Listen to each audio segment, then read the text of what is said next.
Hello friends, welcome to my video.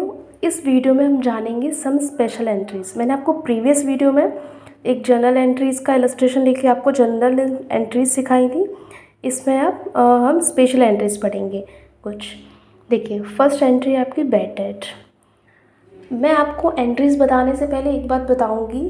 देखिए, ये जो अकाउंटिंग हम लोग कर रहे हैं, जनरल एंट्रीज ये जो हम कर रहे हैं, ये एक तरीके से लैंग्वेज है बिजनेस की, है ना। हमने ये चीज़ें पढ़ रखी हैं चैप्टर नंबर 1 में कि ये क्या है, अकाउंटिंग होती क्या है, लैंग्वेज होती है बिज़नेस की। तो बिज़नेस में क्या हो रहा है, क्या क्या चीज़ें हो रही हैं, तो वो बिज़नेस जो है मतलब ये अकाउंटिंग के थ्रू बताना चाहता है कि ये हुआ ये हुआ। तो हमें ये सारी चीज़ों को बस अपने माइंड में रखना है। और मैंने पहले भी बताया था आपको कि हमें सबसे पहले क्या देखना है, कौन से 2 अकाउंट है जो कि इससे प्रभावित हो रहे हैं, तो हमें उनके अकॉर्डिंग उसको डेबिट और क्रेडिट करना है। और डेबिट और क्रेडिट करते हुए, क्योंकि अभी हम क्या है, बेसिक से अभी हम सीख रहे हैं जनरल एंट्रीज, तो हमें हर एक एंट्री को एनालाइज भी करना है कि ये डेबिट हो रहा है तो क्यों हो रहा है, हम इसको डेबिट क्यों कर रहे हैं, रीज़न क्या है उसके पीछे, हम इसको क्रेडिट क्यों कर रहे हैं, इसका रीज़न क्या है। देखिए, फर्स्ट एंट्री आपकी बैड डेट की। मैं यहाँ पे कोई भी रैंडम अमाउंट लेकर के डाल रही हूँ। मेरा जो मेन ऑब्जेक्टिव है वो आपको एंट्रीज सिखाना है, तो मैं इस वक्त कोई भी इलस्ट्रेशन नहीं ले रही हूँ। देखिए, तो कोई भी हमारा बैड डेट हुआ, बैड डेट होता क्या है, किसी पर मेरे 10,000 रुपीज़ थे या कोई भी कितना भी रुपीज़ था, मैंने उसको सामान बेचा होगा, तब वो मेरा डेटर बना होगा। अब वो पैसा देने से मुकर गया, या फिर वो इंस्टॉलमेंट हो गया, या फिर वो हमें कुछ पैसा देना चाहता है और मतलब कुछ दे सकता है और कुछ नहीं दे सकता है। तो ऐसे केस में हम क्या करेंगे, ये जो मैंने एंट्री की है, फर्स्ट जो एंट्री है वो आपकी इसी केस को मैं बताती है।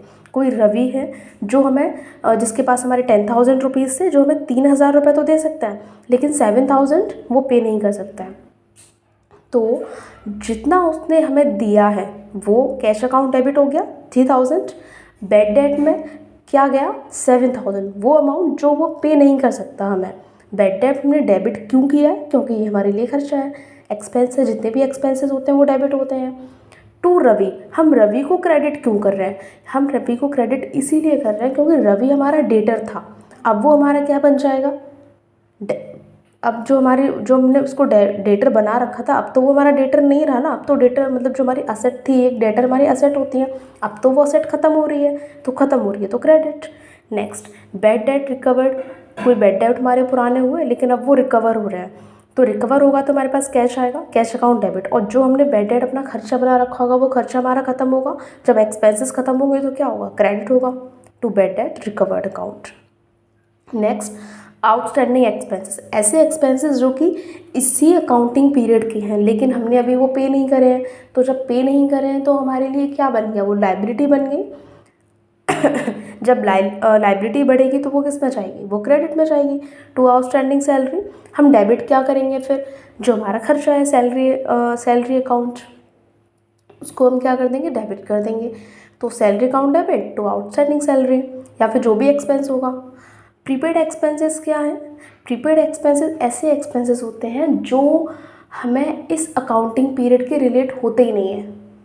मतलब वो अगले अकाउंटिंग नेक्स्ट अकाउंटिंग पीरियड के हो सकते हैं, लेकिन वो हमने अभी पे कर रखे हैं, एडवांस में पे कर रखा है। तो वो हमारे लिए क्या है, वो हमारे लिए तो असेट बन गया है। तो असेट जब बढ़ेगी तो डेबिट होगा, और वो जो एक्सपेंस है वो क्या हो जाएगा, वो क्रेडिट हो जाएगा।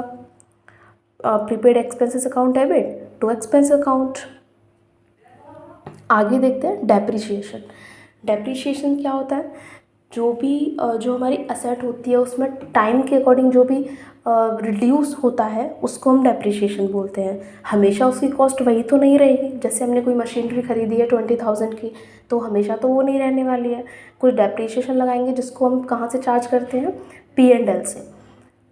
तो P&L में हम क्या करेंगे, हर साल कुछ न कुछ अमाउंट शो करते रहेंगे एज अ एक्सपेंस, क्योंकि हम एक बार में नहीं दिखा सकते उसको P&L, क्योंकि वो कैपिटल एक्सपेंडिचर है। आप वो डेप्रिसिएशन हम अगले वीडियो में पढ़ते हैं। तो डेप्रिसिएशन क्योंकि खर्चा है तो depreciation account debit to asset. हम असेट को क्यों क्रेडिट कर रहे हैं, क्योंकि वो असेट का तो जो वैल्यू है वो तो कम हो रही है ना, तो असेट जब कम होता है तो वो क्रेडिट होगा, बढ़ता है तो डेबिट होता है। Next, interest on capital. Interest on capital क्या है, जो कैपिटल यानी जो ओनर ने बिजनेस को दिया है कैपिटल, तो बिजनेस उसको इंटरेस्ट पे करेगा उस पर। अगर वो कहीं बाहर से लेता तो भी तो इंटरेस्ट उसको पे करना होता, तो जो उसने कैपिटल लिया है वो उस पर इंटरेस्ट पे करेगा। तो इसके लिए क्योंकि इंटरेस्ट ऑन कैपिटल बिजनेस के लिए क्या हो गया, खर्चा हो गया, तो interest on capital account debit to capital. हम कैपिटल को क्रेडिट क्यों कर रहे हैं, क्योंकि कैपिटल बढ़ गई, मतलब बिजनेस जो ओनर है वो अभी नहीं निकाल रहा है, लेकिन हमने कैपिटल क्यों बढ़ा रहा है, क्योंकि जो कैपिटल मान लो उसने 10,000 रुपीज़ लगाई थी और 1,000 उस पर इंटरेस्ट हो गई, तो अब हमारे लिए कैपिटल कितनी होगी, हमारे लिए तो 10,000 वो और 1,000 वो, तो 11,000 हो गई हमारे लिए। तो मतलब हमें जो मतलब बिजनेस को जो पैसा वापस करना है वो तो अब 11,000 करना है, इसीलिए कैपिटल क्रेडिट में है। Interest on drawing, interest on drawing क्या होती है, पहले तो हम ड्राइंग को समझ लेते हैं। जब भी ओनर बिजनेस से कुछ गुड्स या फिर कैश अपने पर्सनल यूज़ के लिए जब निकालता है तो हम उसको ड्राइंग बोलते हैं। इंटरेस्ट ऑन ड्राइंग, जब वो कुछ कैश निकालता है तो उसको भी तो इंटरेस्ट पे करनी चाहिए बिजनेस को, इसीलिए तो वही इंटरेस्ट ऑन ड्राइंग होती है। इंटरेस्ट ऑन ड्राइंग की हम एंट्री कैसे करेंगे, क्योंकि इंटरेस्ट ऑन ड्राइंग हमारे लिए क्या है, इनकम है, तो वो किस में आ जाएगा, क्रेडिट में आ जाएगा, टू इंटरेस्ट ऑन ड्राइंग। तो फिर डेबिट में क्या आएगा, मतलब वही चीज़ हमें फिर से देखना है कि कौन से दो अकाउंट हैं जो प्रभावित होंगे। तो एक तो टू इंटरेस्ट ऑन ड्राइंग, हमारे लिए इनकम बढ़ रही है, और क्या हो रहा है हमारे लिए, जो ड्राइंग है वो भी बढ़ रही है। ड्राइंग क्या, अब ड्राइंग किस में जाके ऐड होगी, अगेन कैपिटल में जाके ऐड होगी, सॉरी ड्राइंग जो है वो कैपिटल से क्या होगा, माइनस होगा, इसीलिए ड्राइंग अकाउंट डेबिट, मतलब ड्राइंग जो है वो बढ़ रही है इसलिए हमने उसको डेबिट किया। तो ड्राइंग ये जो ड्राइंग अकाउंट है वो आगे जाके बैलेंस शीट में कैपिटल में से माइनस हो जाता है। तो drawing account debit to interest on drawing. आगे कुछ और एंट्रीज देख लेते हैं।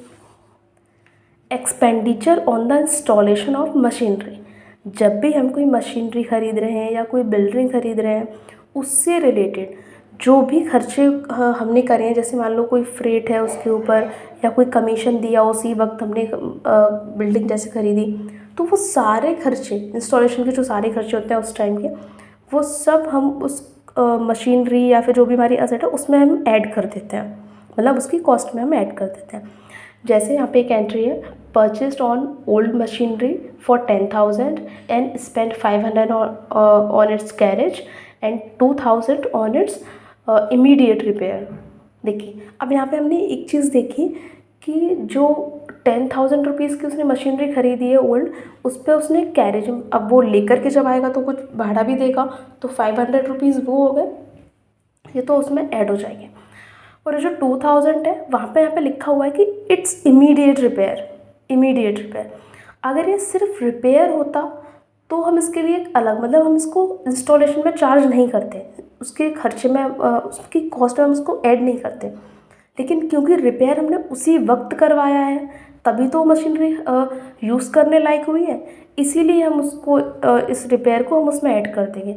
तो 10,000, 2,000 और 500, तो 12,500 हुआ।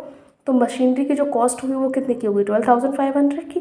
तो machinery account debit to cash, again हमारी असेट बढ़ी है और कैश गया है। नेक्स्ट जो जनरल एंट्रीज है वो सारी रिलेटिंग टू गुड्स है। गुड्स क्या होता है, बिजनेस का, बिजनेस जिसमें क्या करता है, लेन देन करता है, सेल और परचेज करता है, उसको हम गुड्स बोलते हैं।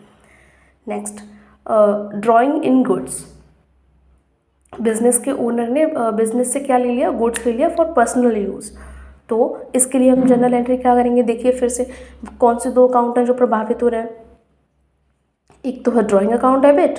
अब देखो ड्राइंग अकाउंट होता है क्या है, ड्राइंग अकाउंट आपका पर्सनल अकाउंट होता है, मतलब रिप्रेजेंटेटिव पर्सनल अकाउंट। तो जिसके अब ये जो रिप्रेजेंटेटिव पर्सनल अकाउंट होता है वो हमें कौन सा रूल सिखाता है, वो हमें बताता है debit the receiver and credit the giver. तो रिसीवर, क्योंकि ड्राइंग वो ले रहा है ना कुछ सामान, तो इसलिए क्योंकि वो रिसीवर है इसलिए हम उसको डेबिट कर रहे हैं, ड्राइंग अकाउंट डेबिट। ये ड्राइंग किसको रिप्रेजेंट कर रहा है, उस ओनर को जो माल या जो बिजनेस से जो गुड्स है वो निकाल रहा है, इसीलिए हम ड्राइंग को डेबिट कर रहे हैं। टू परचेस अकाउंट, अब बिजनेस से जो गया है तो उसको भी तो हम क्रेडिट करेंगे। परचेस क्योंकि क्या होती है हमारे लिए, परचेस हमारे लिए असेट होता है बिजनेस का, वो कम हो रहा है इसलिए उसको हम क्रेडिट कर रहे हैं। Goods given as charity, charity भी हमारे लिए क्या है, एक्सपेंस है, और चैरिटी एक नॉमिनल अकाउंट है। Charity account debit to purchase, again purchase कम हो रही है हमारी, यहाँ हम गुड्स नहीं लिखेंगे, इसको हम यहाँ परचेस लिखते हैं। Next, distributed as free sample. Free sample हम क्यों करते हैं? एडवर्टीजमेंट में, तो एक तरह से एडवर्टीजमेंट खर्चा हुआ, advertisement expense account debit to purchase. Loss by theft और fine,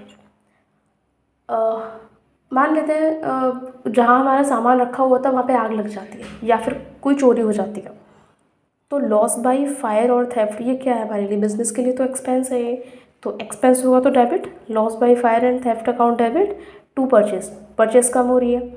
in case goods were insured, अगर ऐसा केस होता है कि जहाँ पे जो हमारा गुड्स था वो इंश्योर्ड था, तो वो जब इंश्योर्ड था तो क्या हमारा कुछ खर्चा हुआ? मतलब जो हमारा नुकसान हुआ था वो तो अब बीमा कंपनी झेलेगी, तो हम क्या करेंगे? उस बीमा कंपनी को, उस इंश्योरेंस कंपनी को अपना डेबिट डेटर बना देंगे। तो insurance company account debit to loss by fire और थेफ्ट, जो हमारा नुकसान हुआ था हमने उसको क्रेडिट कर दिया, मतलब जो हमारा नुकसान हुआ था हमने उसको ख़त्म कर दिया एक तरीके से। आगे देखते हैं।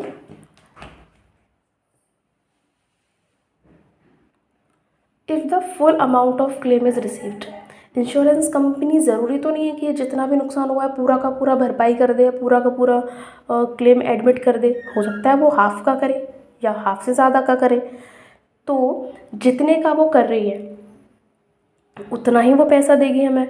तो bank account debit to insurance company, जितना उसने हमें पैसा दिया है, सॉरी यहाँ पे है in the full amount of claim is received. ये पहला केस वो है जब वो फुल अमाउंट को क्या कर देती है, full amount of claim receive कर लेती है कि हाँ पूरा का पूरा जो खर्चा है वो इंश्योरेंस कंपनी आपको देगी। तो वहाँ पे आपकी normal bank account debit to insurance company, वहाँ पे हमने उसको क्या बनाया था? डेटर बनाया था।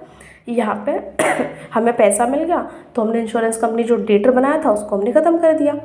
Next, if the company does not admit full claim, अगर वो फुल क्लेम को एडमिट नहीं करती है तब क्या होता है? तो जितने का उसने क्लेम एडमिट किया है वो बैंक अकाउंट डेबिट के अंदर आ जाएगा, वो अमाउंट जो हमें इंश्योरेंस कंपनी दे रही है।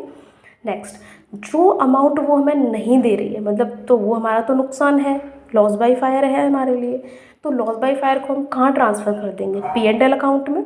और P&L अकाउंट क्या होगा? क्रेडिट होगा या डेबिट होगा? ऑब्वियसली डेबिट होगा, क्योंकि सारे खर्चे कहाँ हो जाते हैं? डेबिट में जाते हैं। तो इसलिए हम P&L अकाउंट को डेबिट कर देंगे to insurance company. Insurance company का को हम क्रेडिट क्यों कर रहे हैं? क्योंकि उसने हमें जो हमारा हिस्सा था, जो भी हमारा क्लेम था, वो उसने हमें वापस कर दिया है, तो इसीलिए अब वो हमारा डेटर नहीं रहा है, हमारा डेटर ख़त्म हो चुका है, इसलिए टू इंश्योरेंस कंपनी को हम क्या कर देंगे? क्रेडिट कर। Thank you for watching.